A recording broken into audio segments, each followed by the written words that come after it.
Hi children, this is our history class lesson 2 from trade to territory part 4.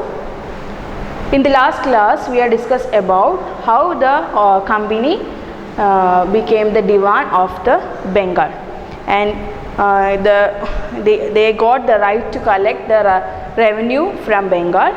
It was enough for them to meet the all expenses in India, including trade.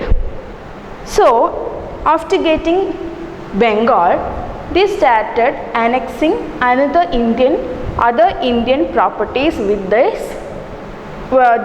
territory. What is the meaning of annex? Annex means Kuti Sarka. So, after getting Bengal in their hands, they started annexing other territories in India. So, how will they do this? Company rule expands. How the company expand their rule in India? Company rarely launched direct military attack. So they not frequently make the military attack. They rarely launched direct military attack. വളരെ ദുർലഭമായിട്ടാണ് അവർ military attacks Indian statesമായിട്ട് ഉണ്ടായിട്ടുള്ളൂ. Instead, they used variety of political, economic, diplomatic methods. They rarely started military attack against Indian states. Instead, they used variety political, economic, and diplomatic methods to expand their territory. Understood? What is their policy? They used variety, political, economic and diplomatic methods for annexation or to expand their territory in India.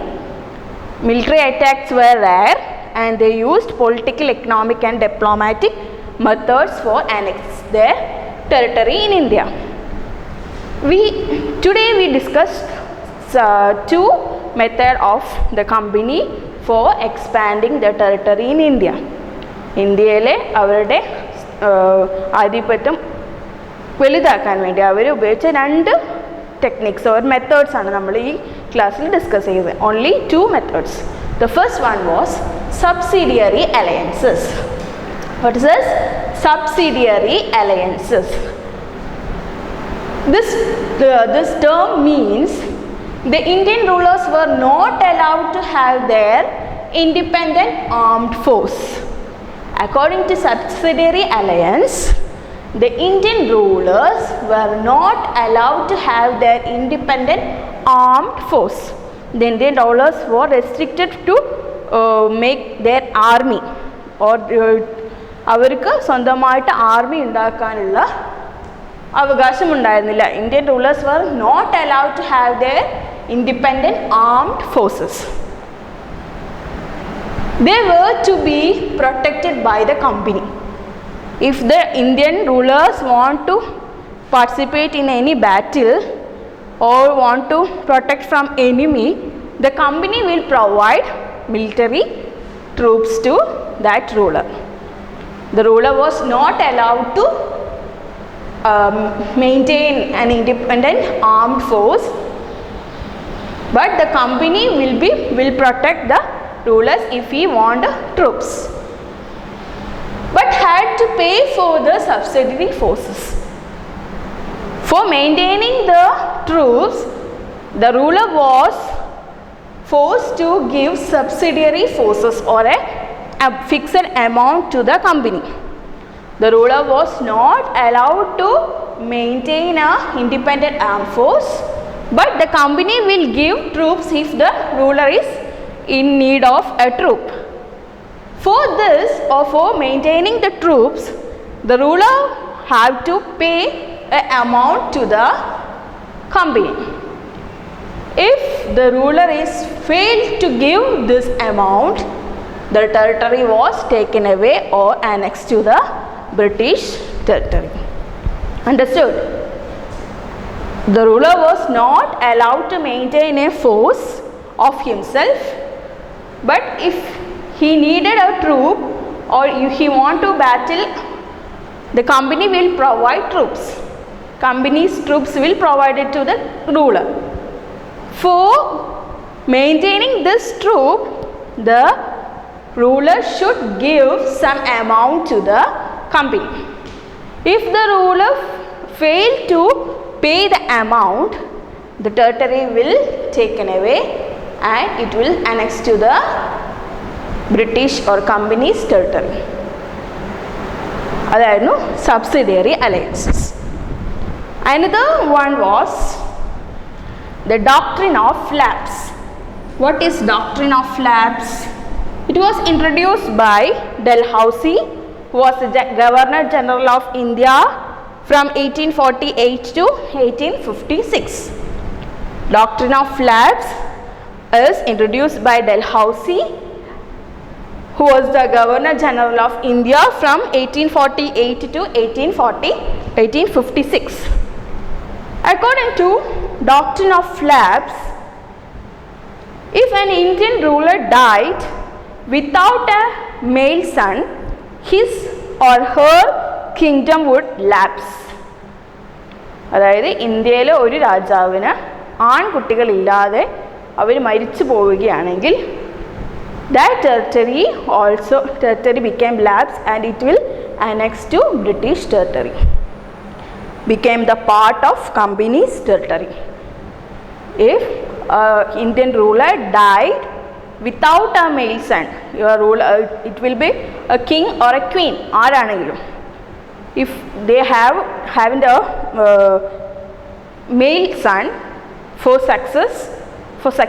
succeeding his throne, the territory was lapsed and it will come a part of company's territory.